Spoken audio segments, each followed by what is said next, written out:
All right, here we are, fashionably late as always on this Thursday evening at 8:02 p.m. Good evening, everyone, and welcome to Winterviews Series 3, Episode 7. I am your host, Catherine Silva, Cat for short, and tonight we are joined by the amazing Michael Tyree, Mike for short. Mike, how you doing? I'm doing good. How are you doing? I'm good. We have a really cool premise tonight, which is about surreal horror. It's not a subject that we've ever done on the show before, and it's a very visual take on the writing medium, which I love.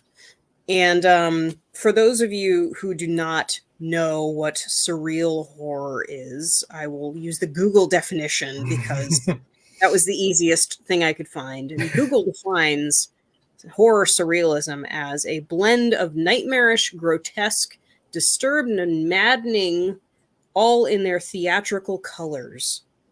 Your particular flavor of surreal horror also mixes a bit of existentialism and grief horror, which is definitely an ongoing theme this season. A lot of our other authors have dabbled in that as well. Can't say I'm not excited to talk about more grief horror. It's just, tickles my fancy. So my first question, Mike, is what draws you to writing about surreal horror? What's sort of your interest in it? I think what draws me to it is that there's a lot of creative freedom with writing surreal horror. I feel like it rewards people for not censoring their own imagination. It's very, it's very broad, and I write the things that I would like to read.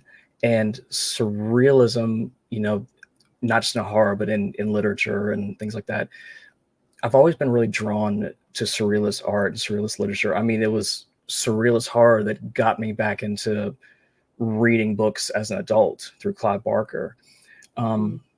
So I guess with writing, it's something that it never disappoints, and it's so broad. And I feel like that once I started to, find, like I found him, I found other authors who kind of dabble in that, that same style. It really influenced my own voice as a writer. So it's just something I've always wanted to pursue. Like, it never gets old. I really enjoy writing surreal horror, Nice. That's awesome. I am horrified to admit that I have not read any Clive Barker, which makes me a horrible person. I have seen the new Hellraiser. That's all my Clive Barker experience thus far. So I actually didn't know that he was a surrealist horror writer. Yeah, I mean, I would say, like, if I had to rank, like, major horror authors that like really dabble in surrealism, like, I mean, he's my top for everything, for every list, but definitely that. And he was the one who really influenced me, like, down this path. Lost my train of thought there. That's okay. Yeah, I mean, I just, I credit him to a lot of things, especially with getting back into horror as an adult, getting back into writing as an adult and reading as an adult and things like that. But just his style, I definitely think that, like, if I had to name one writer who, really has that down, that, surrealist, like, he doesn't, just this blatantly uncensored imagination, he doesn't censor himself. He doesn't limit himself. He just, just writes whatever comes to mind.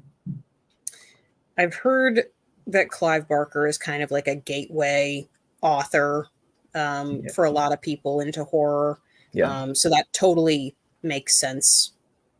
And it's funny. I actually have this, he's not a kid anymore, but I still like to think that he is. This person that I worked with who did not read, and he started reading horror, and one of the first authors he started was Clive Barker.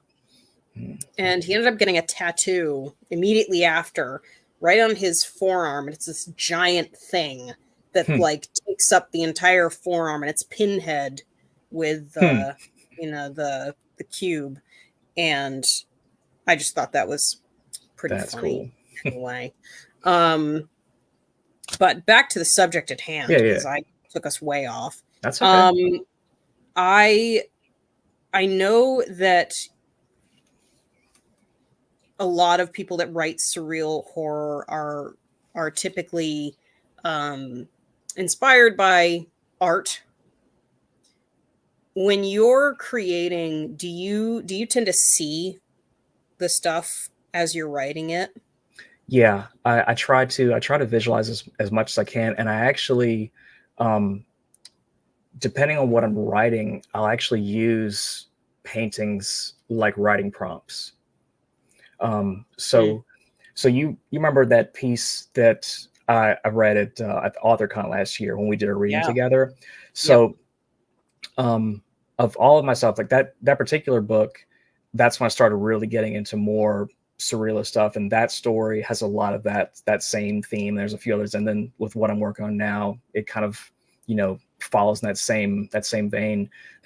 With that particular scene that I read, I think there was, I don't know, maybe 10 or 12 Beksinski paintings that I was like, saw those paintings because I've been a big fan of his for a while, and I remember seeing those paintings and thinking I just love the texture and the style and everything, and I almost, I guess, use them like writing prompts to where I didn't necessarily like copy like what he did, but say like he had that series, I think it was something about a cathedral, and you've probably seen it all over if you've looked at his stuff on, like, you see like the Facebook fan page or whatever, but there's that one that basically looks like his nightmarish interpretation of like a Catholic cathedral, and it has the I guess it's the, what do they call them, the precipices or the big corner, I don't know what you call them, buttresses. So it has those, and of course it has like a little I guess what would be like a round stained glass window, but of course it's not stained glass. But I saw that, and I didn't necessarily go in that same direction, like I described something more like a monolith, like a big wall, but the texture, I used a similar like I basically just sat there and just like looked at it and spent a paragraph describing what I was getting at using that same thing. And then like the thing with the bone orchard with the limb trees and everything, that was taken from another one of his paintings where it was just this feral tree. I mean, it looked like a wasp's nest, but it was just a bunch of limbs on a tree that were all kind of curled together in a big nest, things like that.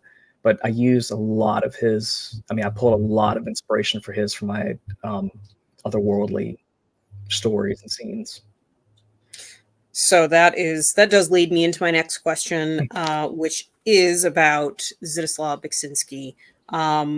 And for those who do not know who that is, Zdzislaw Beksinski is a noted Polish surrealist artist, and his stuff is incredible. Yes.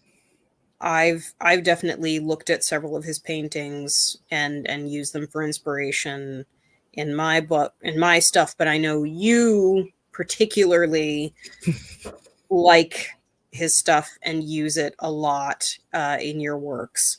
So my question was, would you mind telling the audience a bit about your ideas that brought no, I was looking at a different question there.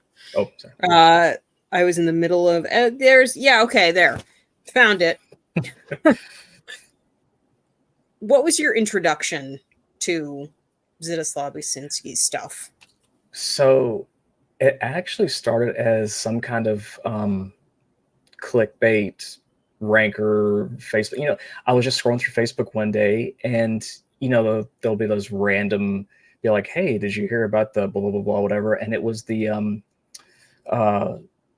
painter, the deceased painter who painted his nightmares. And of course I saw this first couple that they had in the thumbnails, and of course, now, I mean, I've seen them a million times. They're the ones you see all over, like the monolith and the cathedral and like the crazy limb trees and everything.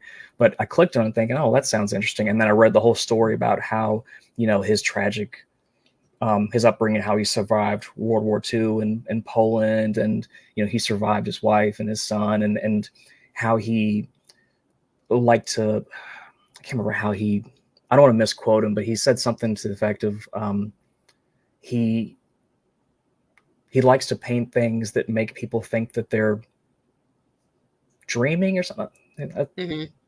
Something to that effect. They're supposed to invoke the idea of dreams. And I don't remember, and I may be like, I may be telling this wrong, I'm not sure, but I always heard that he painted his nightmares. And, I don't know about you, but like I very seldom ever remember my dreams or nightmares. Like I think I can count on one hand the number of dreams like, I remember up to this point. But, for someone like him to not only remember them, but then paint them in that kind of detail that he did with, all that, because the thing about his work that people always say is, you look at it and then you look closer, and like the longer you look, it's like you find more and more and more things hidden, just like the layers and layers and layers of detail that he put in there. But yeah, I found him through one of those random Facebook clickbait things, and then I just fell in love, and then I started buying, which I know that they're usually really expensive. Whenever I could find a deal on one, I would find his little miniature art book collections through is it Bose, that little Polish art house company, BOSC. Don't know. I can't remember how it's pronounced, but it's like a art house company that basically like I think they have the exclusive rights to his stuff like since his passing, and they like whenever you buy like anything of his, it's by this company, and their stuff is really expensive. But I've been like collecting his little books, and I actually keep them on my desk, like to look at, to use like as writing prompts. Yeah. So you can just get straight to it. Yeah. Nice. And what would you say is your favorite of his paintings? Oh man. I know it's a tough question. It's a tough one, and I don't remember which, what they're called, so I could describe them. Man, that's a tough, because they're all so good. You can think on it too. Yeah, I could probably give you maybe like a top 5 or something. I love the series that he did on the that cathedral, because I think he did like a few of those. There's like one in like orange sepia tone. There's one that's more like blue. There's a couple that I use that I pulled a lot for my new book that's coming out in a few months. And of course, I can't remember. If you give me a second, let me pull this book real quick.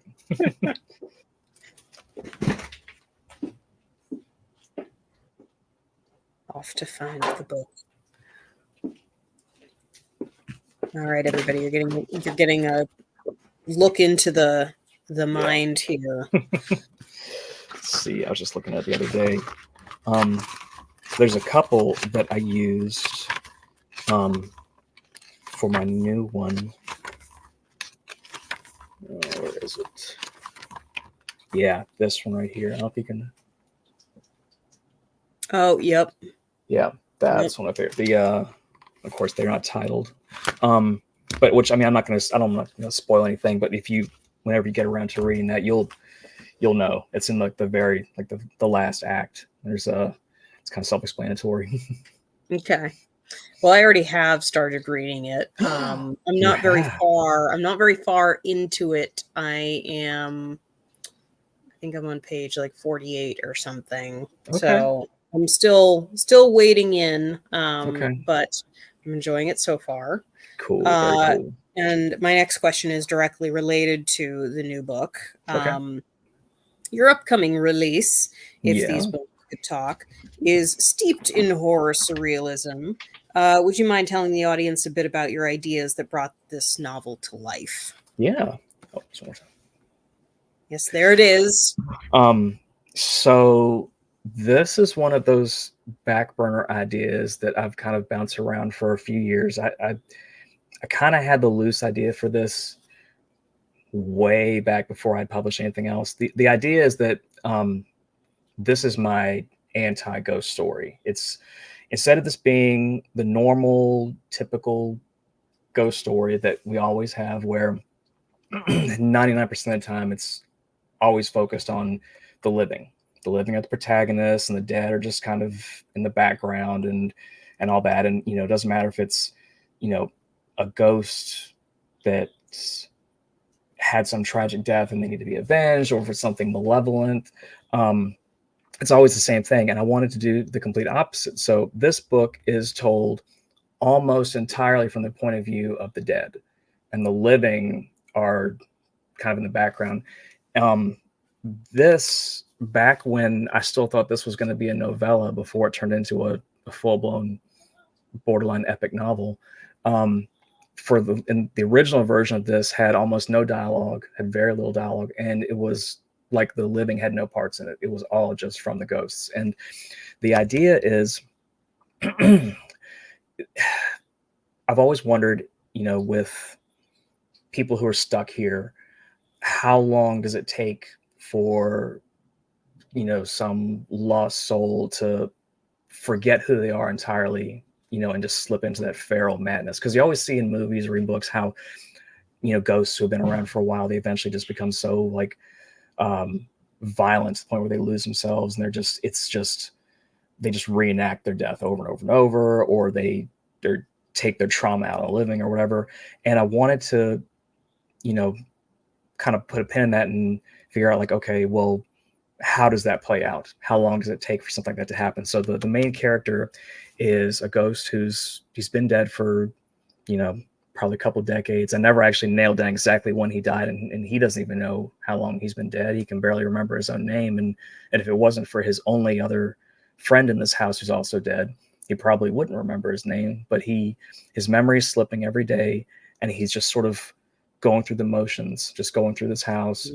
And then on the underside of that, there's, this generations go by, and, people keep moving to the house, and they die, or they move out or whatever. And eventually this new tenant moves in, and you come to find out that this new tenant is this borderline budding Ted Bundy wannabe serial killer. And, things get really dark. And then there's another darker presence that isn't necessarily a ghost, who sort of attaches itself to this new tenant. And between the two of them, it just gets really, really sketchy for the living and the dead. So then the main character has to not only stave off the madness and try and figure out what he needs to figure out so he doesn't completely lose himself, but then also, take a stand against this new guy. Mm-hmm. So there's definitely what feels like a very cosmic horror component going on in the background. And a lot of the time, this is interesting. This is actually something I hadn't written down, that I have a question about now. Okay. Because cosmic horror a lot of the time relies on the idea of having something that is undefinable or is really hard to describe. That's kind of fighting our protagonists. And what's interesting about putting it in a surrealist landscape is that that's a very descriptive heavy type of writing. So have you found it challenging at all to describe the things that are undescribable when you're writing?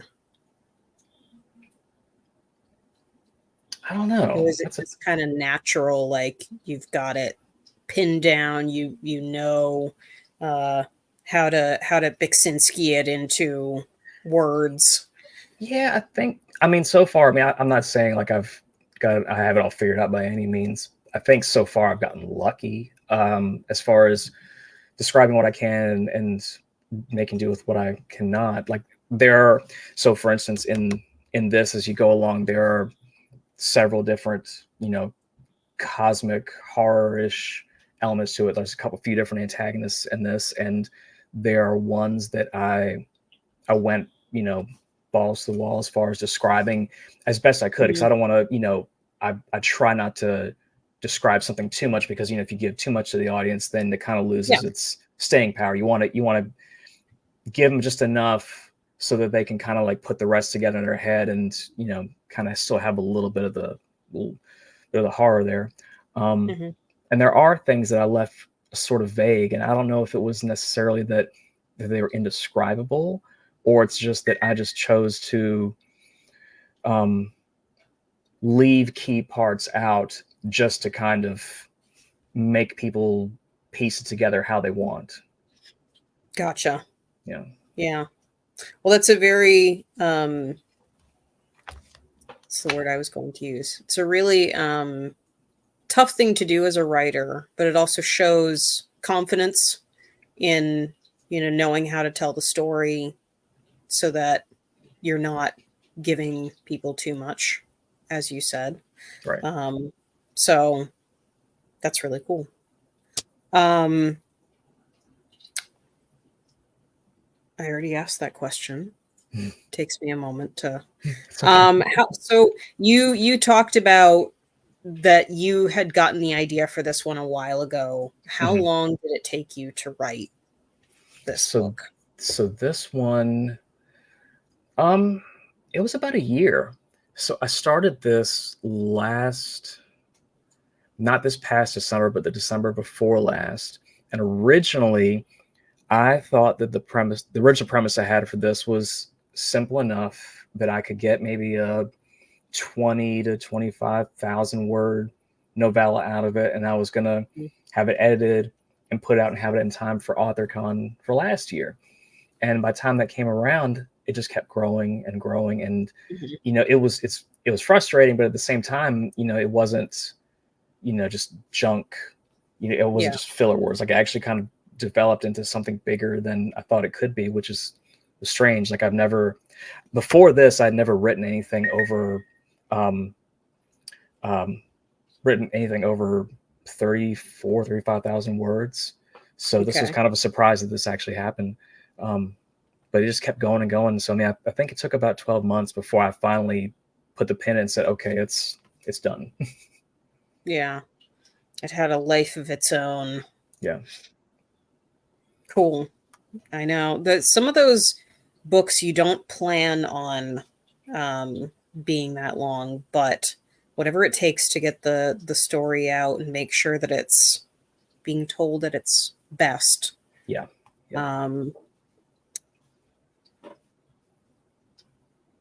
I guess my next question is, are you are going to have early copies of this at AuthorCon 3, right? That was the plan. So I haven't told any, which I guess now is the time to say I'm not gonna be able to make it. I'm not gonna be able to make it to AuthorCon. Okay. I'll probably still visit.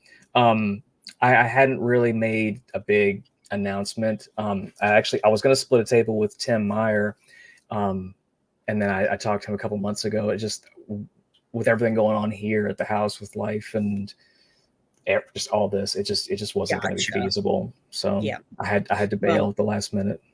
You're not the only one. There are definitely other people that couldn't make it for whatever reason. So but if you still stop by, it'll be lots of fun. Oh yeah. And when is the book due to come out? July 26th. July 26th. All right. And are pre-orders available for that book right now? Yes. So the Kindle pre-orders are live. You can pre-order that. I'm still working on. This has taken a while to go through to check for errors. I'm still going through this, checking for formatting and grammar and reading stuff like that. So I haven't uploaded the final file. But I would imagine probably the next few weeks I will have that proofed out, and I imagine the paperback copy should be available for pre-order soon. Okay. All right. So for those of you that are interested in pre-ordering, you can pre-order the ebook now, paperback soon. Keep up with Mike for more on that. My next question is, do you have any current projects besides this book where you are thinking that you're going to keep doing surreal horror? Yeah, I think so. I mean, I feel like ever since I kind of got my feet wet with the Pale Horse, that's just been kind of an ongoing thing, like with this and um, the manuscript I was working on before this. There was another one it's called Witness Marks, and I think I got about 25,000 words into that before I put a pin in it to start working on this. Because I just hit a brick wall one too many times that I just needed to just step back and figure come back to it later. That definitely has a lot of surreal elements. So if you read that novella in the Pale Horse, it's the last story. It's called A Glimpse of the Last Hours. That one and the theme that goes with it, along with Cherrywood Hearts, and then some of the themes are in this. They all dabble in that same little alternate dimension that I talked about in A Glimpse of the Last Hours, and I'm going to start bringing more and more of that into, like, that's going to be that's the big part of the mythology that I'm building with my books. Okay. So I feel like that's if you enjoy that, then don't worry that's not going anywhere anytime soon. Like, I'm going to keep playing that sandbox for a long, long time. Gotcha. So you're kind of creating like a shared universe. Is that the idea? Yeah, which all of these have been connected from the get-go anyway, but now they're where my first two books were collections of novellas and novelettes, and they're all kind of tied in within, like, they all happen within days of each other and this and that. This one ties into a few different stories. This one goes hand in hand with the last novella in Pottersfield Blues called The Department of Acquisitions. This book, just in case I haven't said this or not, I'm not sure if I've told anybody this, but this book actually works as a prequel and a sequel to that novella. Oh, cool. This takes place in the exact same house as the story, The Department of Acquisitions, whereas that one, there's a prologue that happens in 81, and then the majority of the story is present day, which was like 2019. This goes back and forth between the late 20s, the early 70s, and then catches up to the present state. So if you wanted to read these in order, you would basically read this book up to the epilogue, read that novella from Pottersfield Blues, and then read the epilogue, because the epilogue in this actually catches up in time to the ending of The Department of Acquisitions and takes it to the day after that. So you see the aftermath of that story in the daylight the next day, and it kind of explains some of those things that I was a little vague about. But that's really neat. I really like shared universe stuff. I think it's really cool when authors can continue to play around in the same world that they've established. Stephen King is very famous for it. I know Aquino Lueza talked about it a lot on his episode. He's got shared universe stuff too. So it's cool that we're jumping back into that again, and we've got another shared universe to play in some more. So I guess since we've talked about current books coming out, we've talked about future books that you're working on, let's talk about some of your past books that you have you've published. You've talked a little bit about them, but let's get into the heart of it. Can you tell our viewers about those books? So I have two collections out. The first one is Pottersfield Blues, and the follow-up to that is The Pale Horse. Both of these are collections of novellas, novelettes, and short stories. They have their own different themes. The Pale Horse is basically a mythology collection around death, around the Reaper, and there's different things with that. I mean, there's stories about people dealing with the loss of a loved one, the loss of a child, and learning to live with not the literal ghost, but like, you know, the memory of those people, and then, you know, things like that.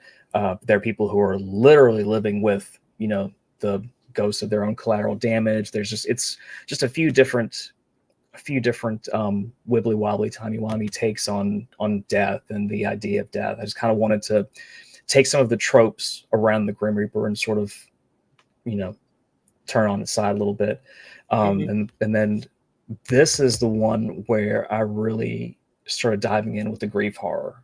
This has, if you're into grief horror, then this is what I would highly recommend. I keep telling people that if you want to be emotionally wrecked, then this is the book right here. And that's the one. Yep.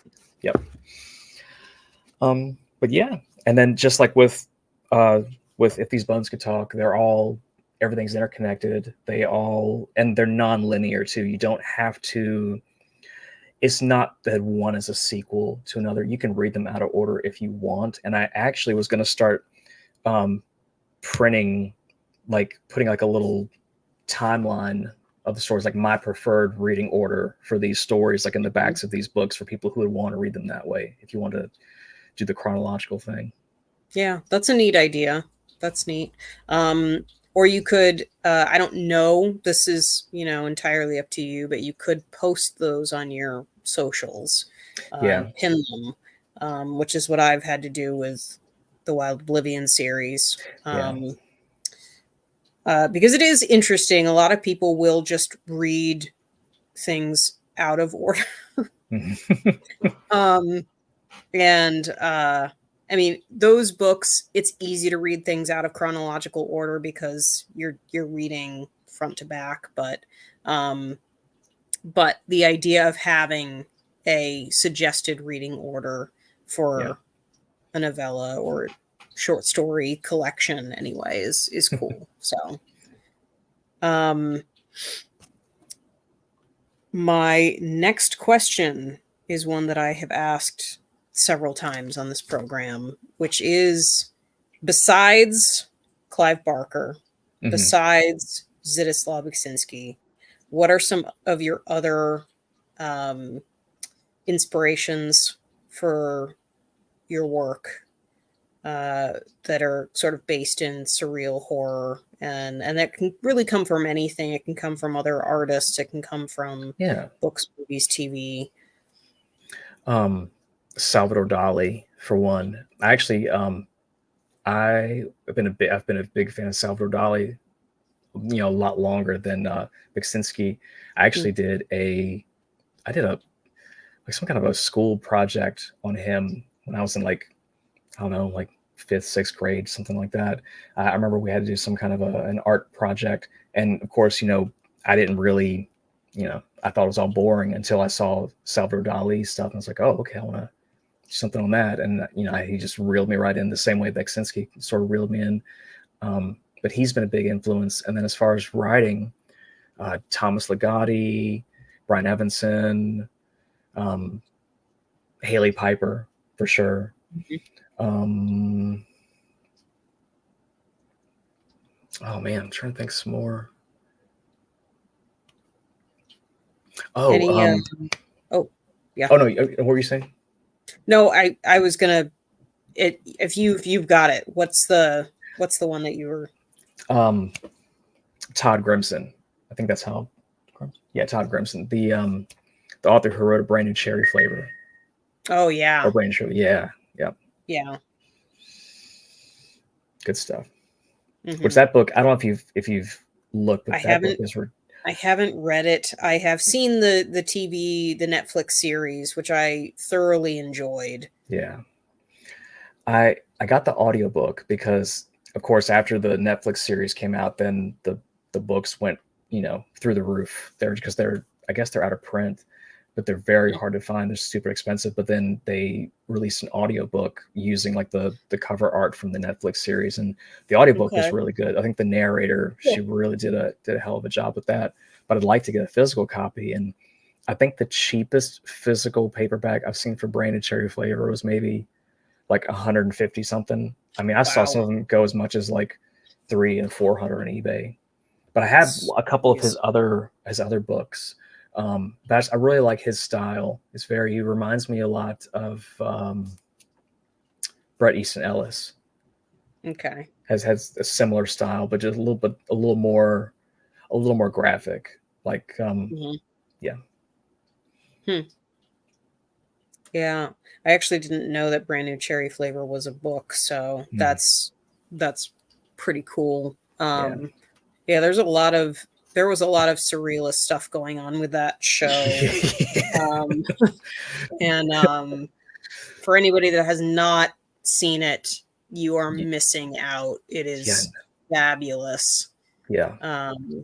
My wife and I binged that in like one evening. I mean, it was just, and every single episode by the end, we're just like, what the fuck?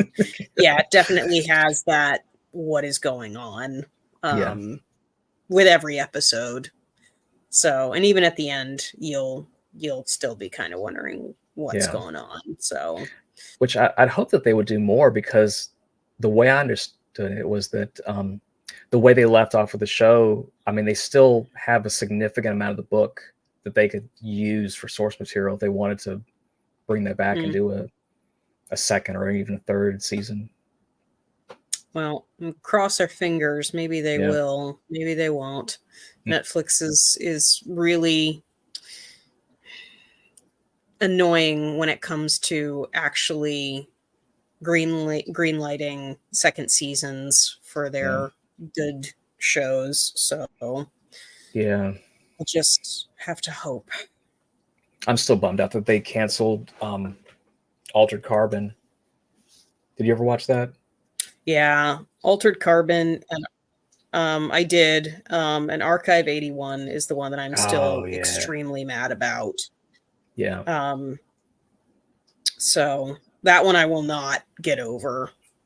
That should have had a lot more. Yeah. And that one's also got some surrealist stuff going on with it too. Yeah. So, but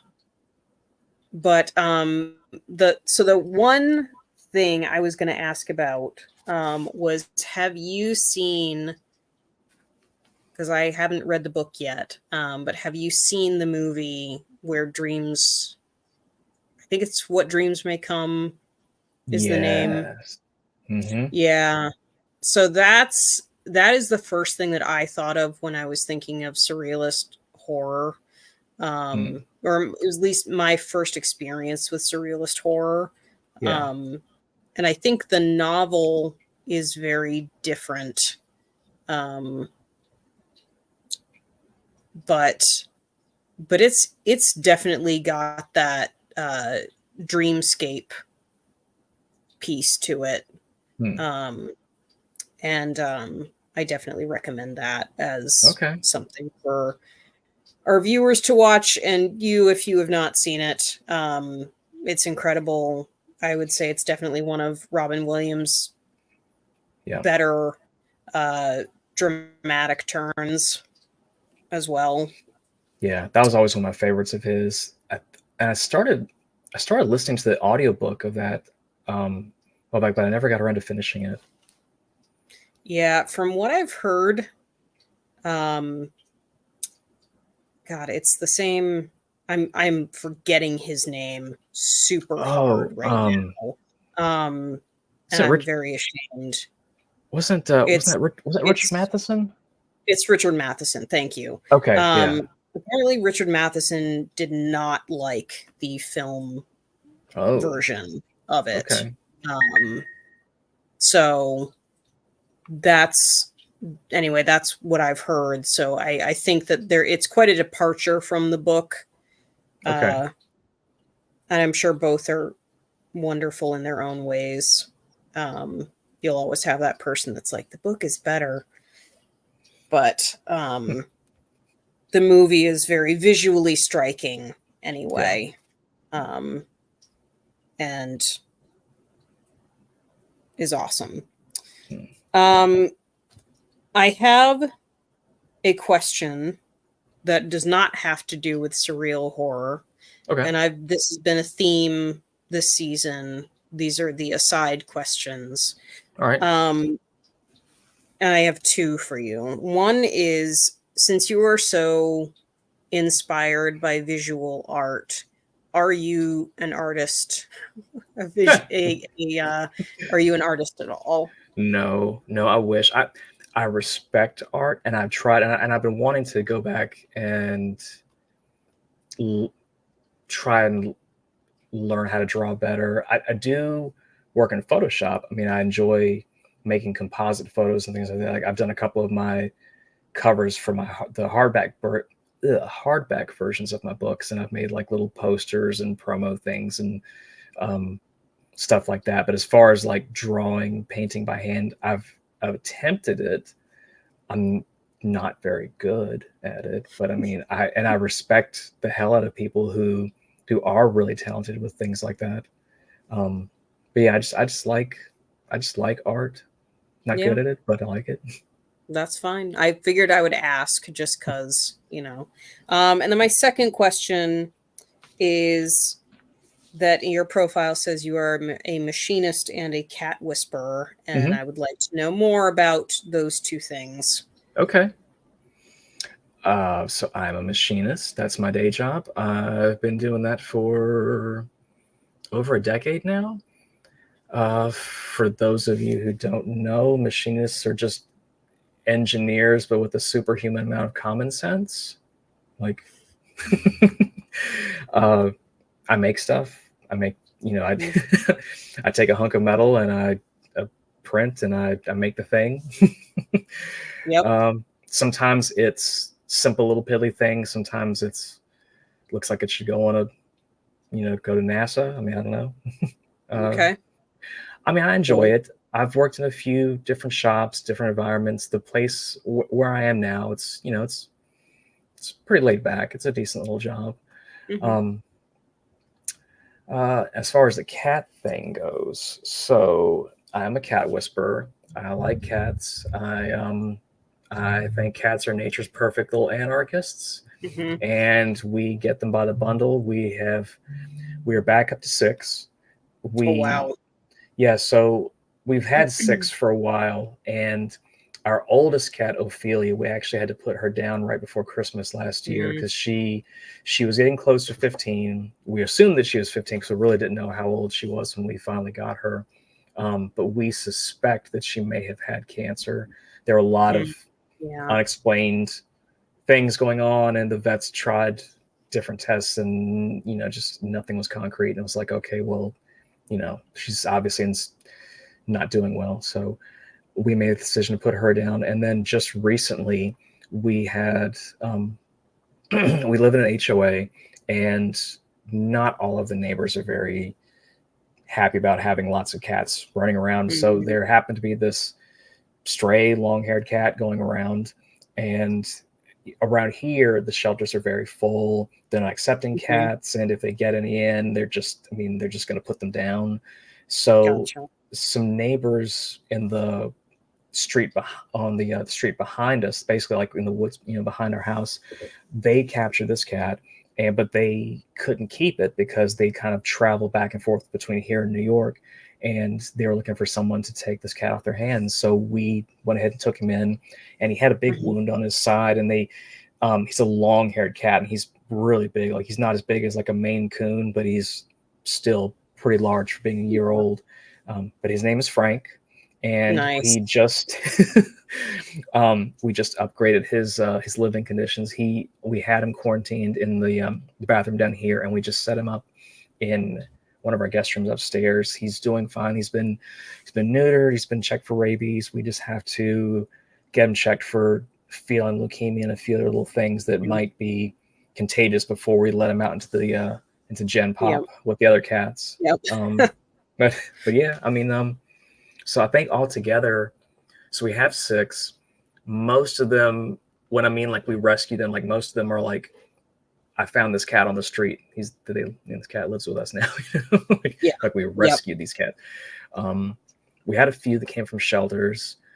Um, and I think overall, like between the ones that we found, took to shelters, or found better homes, or they've moved on, things like that, I think altogether we've rescued maybe like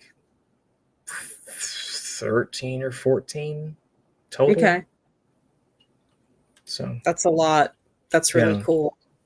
I mean, and granted, that was mostly because like we had a townhouse in Bedford a while back, and I made friends with this stray mama cat, and then a couple months later, she brought a litter of kittens up onto our back porch and Oh wow. took care of them there. And then when they were old enough, we took some of them to the shelter, and then after we had already found homes for the other ones, and then found a home for her.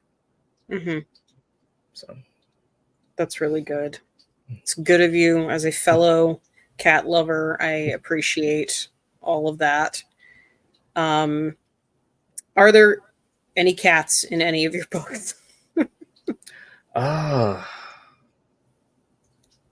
No, I don't think there are. Oh man, There should be. Opportunity. Yeah. Surrealist cat horror.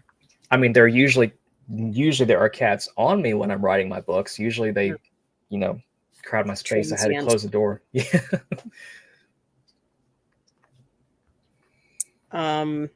Well, I'm just saying maybe that needs to be a thing. Maybe. And the last question of the evening is, where can people find your books and more about you? Where can they follow you? So all of my books so far are available wherever books are sold. You can get them on Amazon, Walmart, Barnes & Noble, wherever. If you want one personalized, if you want to have me sign one, maybe send you one with a bookmark and a Polaroid of me and the cats, that's also, I can do that sort of thing. I actually legitimately did that one time for someone. It was like a top tier thing where like it was a charity thing where I was like getting people to donate to this person, and like I would just get the books, and I was like, I made a joke that like, if you donate this much, I'll give you like a Polaroid selfie of me hanging out with the cats. So, which that's a lot harder than it sounds. Like Damien did I'm not. sure. Yeah, that they don't I really pose. No, they do not. So there was one picture of like me doing like this, and like Damien like scratching the side of my face. But anyway, yeah. But if that's your thing, if that's I can do that too. You can just send me a DM on I'm on Instagram, Facebook, Threads, Blue Sky, but I almost never get on Blue Sky. I think that's it. Actually,